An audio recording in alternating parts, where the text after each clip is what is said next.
Bana nimuze twiga ijambo ry'Imana.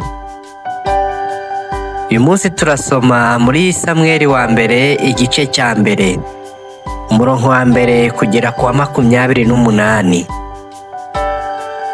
Umutwe waho uragira uti kuvuka kwa Samweli.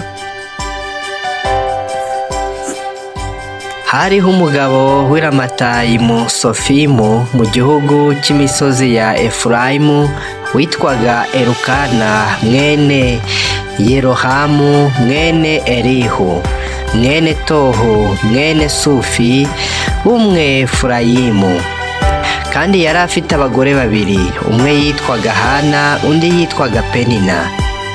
Niwe wari ubyaye, ariko Hana yari ingumba. Uwo mugabo yajyaga ava mu mudugudu w'iwabo uko umwaka utashye, akajya i Shilo gusenga no gutambira Uwiteka Nyiringabo ibitambo. Kandi bene Eli bombi, Hofuni na Finehasi, abatambyi b'Uwiteka, niho babaga. Umunsi Elukana yatambaga ibitambo, yendaga imigabane akayiha umugore we Penina n'abahungu be n'abakobwa be, ariko Hana yamuhaga 2 kuko yamukundaga. Ariko rero Uwiteka yari yamuzibye inda ibyara.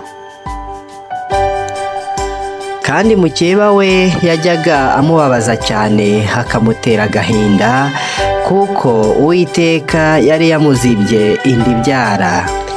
Uko niko umugabo we yagenzaga uko umwaka utashye, kandi iyo yajyaga mu nzu y'Uwiteka, mukeba we yamubabazaga atyo, nicyo cyamurizaga akanga kurya.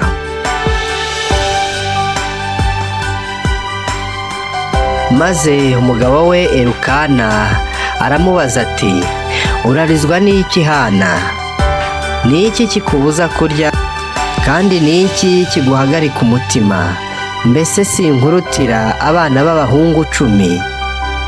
Nuko bamaze kurya no kunywa, Hana agaruka aho bari i Shilo, kandi Eli umutambyi yari yicaye ku ntebe ye ku gikomanizo cy'umuryango w'urusengero rw'Uwiteka.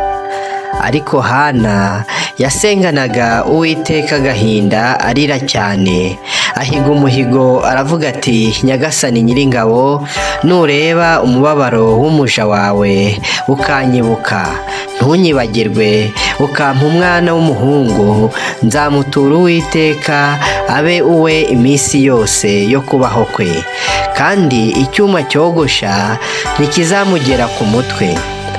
Nuko akomeza gusenga atyo imbere y'Uwiteka. Eli yitegereza umunwa we, kandi muri uwo mwanya Hana yasabiraga mu mutima we, iminwa ye ikanyeganyega, ariko ijwi rye ntirihinguke. Nicyo cyatumye Eli yibwira ko yasinze. Nuko Eli aramubaza ati, uzageza he isindwe ryawe? Mbese waretse vino yawe? Hana aramusubiza ati, ashwi databuja, ndi umugore ufite umutima ubabaye, ntabwo nanyoye vino cyangwa igisindisha cyose, ahubwo nsutse imbere y'Uwiteka amaganya yo mu mutima wanjye. Ntukeke yuko umuja wawe ari umukobwa w'ikigoryi, kuko ibyo navuze kugeza ubu nabitewe n'amaganya kandi n'agashinyaguro bikabije.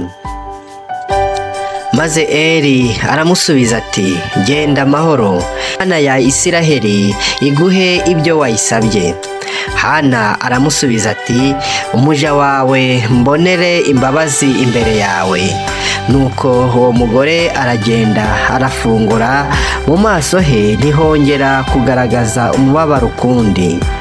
Bukeye bazinduka kare mu gitondo bajya imbere y'Uwiteka, barasenga, barangije basubira iwabo, basohora mu rugo rwabo i Rama. Maze Elukana aryamana n'umugore we Hana, Uwiteka aramwibuka.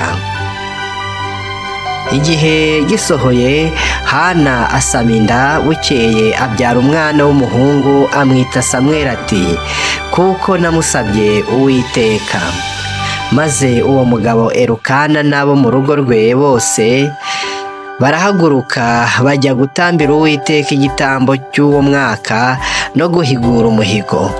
Ariko Hana ntiyajyayo, abwira umugabo we ati sinajyayo umwana ataracuka, ariko namara gucuka nzamujyana kumumurikira Uwiteka ngo agumeyo iminsi yose. Umugabo we Elukana aramubwira ati kora icyo ushaka, uguma aha kugeza ubwo uzacutsa. Icyakora Uwiteka nakomeze ijambo rye. Nuko uwo mugore agumaho yonsa umwana we kugeza aho yamucukirije. Maze kumucutsa amujyana n'imfizi imaze imyaka 3 na efa imwe y'ifu n'imvumba y'uruhu irimo vino, amujyana i Shilo mu nzu y'Uwiteka, kandi umwana yari akiri muto. Nuko babicira imfizi bazanira Eli umwana. Uwo mugore aravuga ati Nyagasani, ndahiye ubugingo bwawe, ninjye wa mugore wari uhagaze iruhande rwawe bwa bundi nsaba Uwiteka. Uyu mwana niwe nasabye, kandi Uwiteka yampaye icyo namusabye. Nicyo gitumye mutura Uwiteka, azaba uwatuwe Uwiteka iminsi yose yo kubaho kwe. Nuko asengera Uwiteka aho ngaho.